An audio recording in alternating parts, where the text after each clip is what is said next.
इतिहास में बहुत सारी शख्सियतें, बहुत सारे व्यक्तित्व अपनी दमदार उपस्थिति दर्ज करवाते हैं। उनकी दमदार उपस्थिति के पीछे के मूल कारण अगर आपको जानने हैं तो आप दो शब्दों पर फोकस करिए।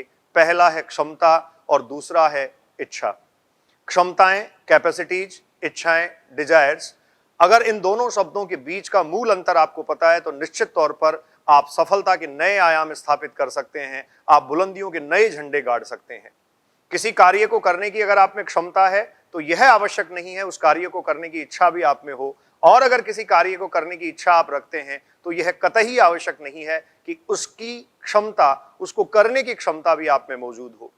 सफलता पाने के लिए सबसे पहला और सबसे अचूक मंत्र यह है, जिस कार्य को करने की क्षमता आप में है उसको करने की इच्छा अर्जित कर लीजिए, और जिन कार्यों को करने की इच्छाएं आप धारण किए हुए हैं, इच्छाएं अपने मन में दबाए हुए हैं, उनको पूरा करने के लिए क्षमता अर्जित करना शुरू कर लीजिए।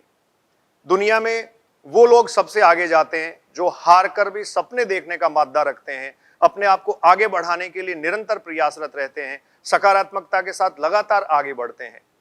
हम सब अपनी मनोवृत्तियों के कारण ही पिछड़ते हैं और अपने मनोविज्ञान और मानसिक सुदृढ़ता के कारण ही आगे बढ़ते हैं। भय, डर, दुख, बेचैनी, ये सब तेरे अंदर है। अपने दायरे से बाहर निकल, तू भी सिकंदर है। अगर इस घोष वाक्य को हम अपने जीवन में उतार लें तो निश्चित तौर पर सफलता के नए आयाम, नए मुकाम हासिल किए जा सकते हैं।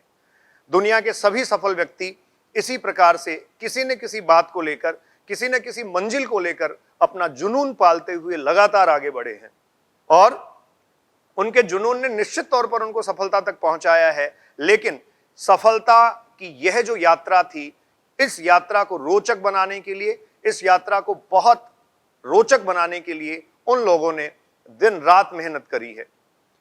अवसाद और द्वंद आपके जीवन में क्यों है? अवसाद और द्वंद का मूल कारण भी क्षमता और इच्छाओं के बीच का अंतर नहीं समझ पाना है।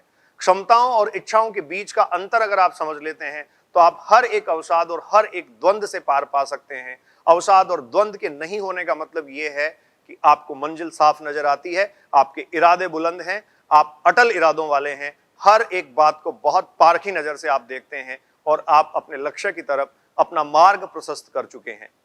आज के इस वीडियो के माध्यम से सिर्फ एक सकारात्मकता का संचार आप में करना मेरा उद्देश्य था।